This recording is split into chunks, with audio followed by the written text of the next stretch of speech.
Hi, YouTube. I went through this quickly because, well, we're short on time, but I want to go through this. I don't know, we have a bit more time. W- Uh, well, with the FFmpeg, we can just read bitmap streams like is shown here. And because we can represent the frames as a regular range, we can do very interesting stuff, very basic image processing. So with a range of frames, you can just use CD algorithms map and reduce anything. But the thing I wanted to do here is, well, Sebastian Wilsbach made he posted on Twitter an animation of a dancing demon.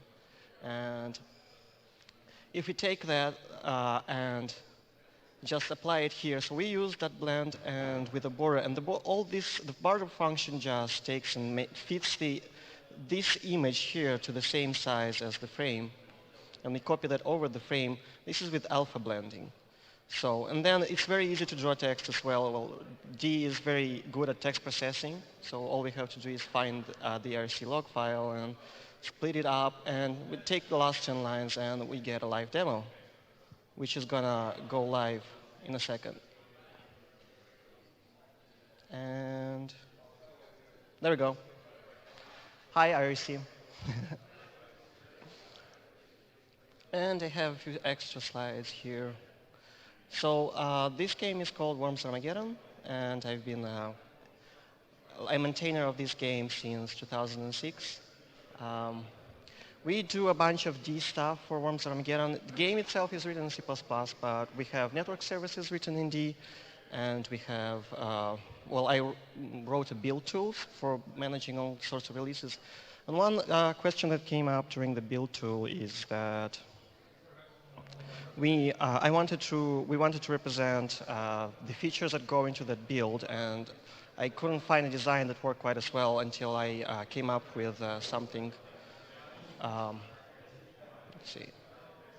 Oh yeah, I don't have those slides here. I needed to have each feature which distinguishes build as heterogeneous types. So here's the question: why can't you use this? Because it sort of looks like you should be able to do this, because why not? Well, we should be able to iterate over a tuple, and you can't do this because ranges have to have they have to have a homogeneous type. But D allows very easily to write a library which allows using range-like operations over tuples.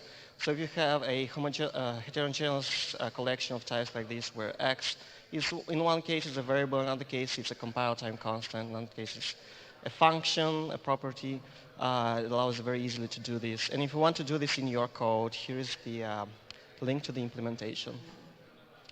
Another thing I've been doing in my free time, I've been a full-time Linux user since last year, and that severely limits the the games that I can run on my PC. And a lot of games these days are released in the Unity engine.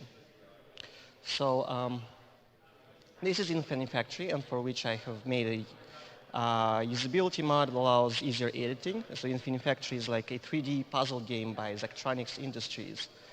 And this is Kingdom Rush, which is a tower defense game.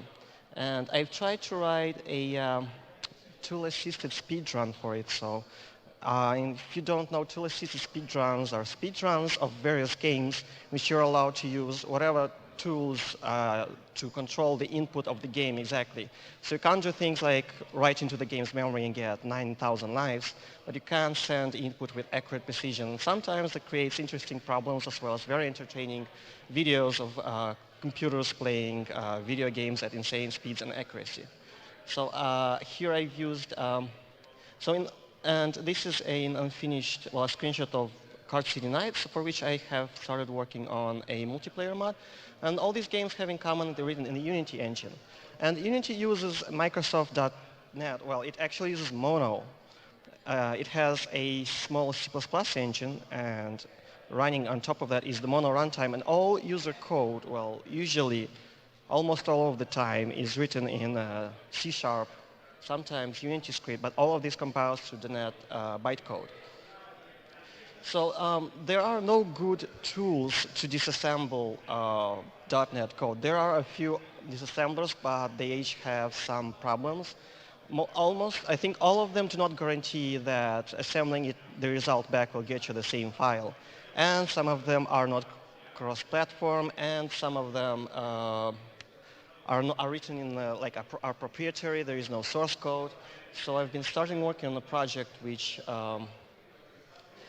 the project is in the spirit of ABC DASM, and it's called RSeal DASM. So it's the same abbreviation as ABC DASM, but it targets the common infrastructure language, common language infrastructure. These abbreviations are confusing. So one problem I had with that is that the .NET executable format, so it's not like a jar file, but it is a portable executable, or well, Windows executable, which has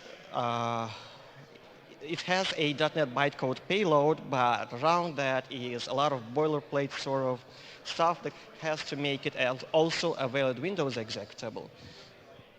And usually, in the majority of cases, it is the same for all programs.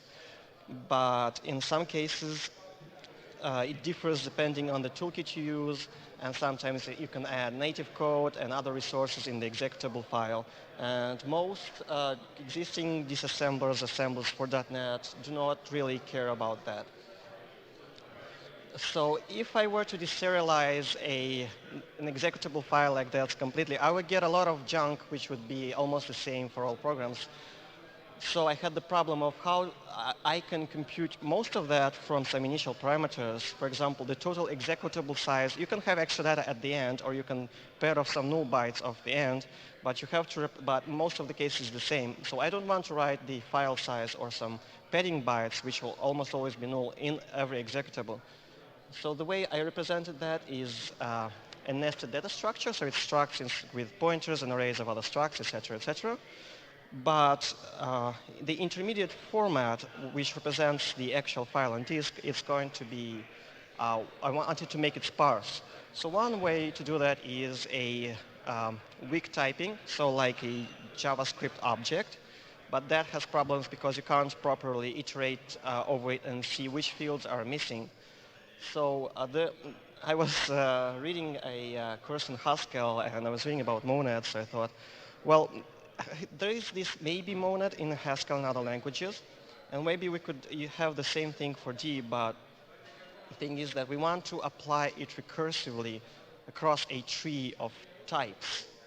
And it's actually not even a tree, but it's a graph because it's recursive. Sometimes you want to have a struct which contains an array of the same struct. This occurs, for example, in resource files. And what came out in the end is that I figured it is possible to write some meta-programming basic code which applies a transformation on a type recursively. So that means you apply the transformation to a type, and then you descend into the resulting type and apply the transformation on its children. So if it has a pointer to another type or an array of another type, you do the same thing recursively. And this is the function that takes a transformer func here, an alias, and it takes the return type. And the reason I'll tell you why it takes the return time, because this could have been auto if not because of recursive types. But when you have types that refer to themselves, you can't use auto because it will not be able to compute the final type. So instead you have to declare a separate template which calculates the return type of the function mapping the types. So if we do that and then use the result of type map in fmap, we can perform a recursive transformation upon a complex type. So this is the maybe structure, my maybe type that uses fmap. And most of this is like boilerplate. This is a constructor which calls opassign. And opassign calls maybefi, and maybefi calls fmap. And for the same reason that we have to have a type map template, we'll have to have a maybefi template because our types are recursive. If you're interested in this project or the code I have shown, this is the URL. And that's it. Thank you for watching. Subscribe for more videos. Like if you liked it. See you next year. Oh, I could show the demo again.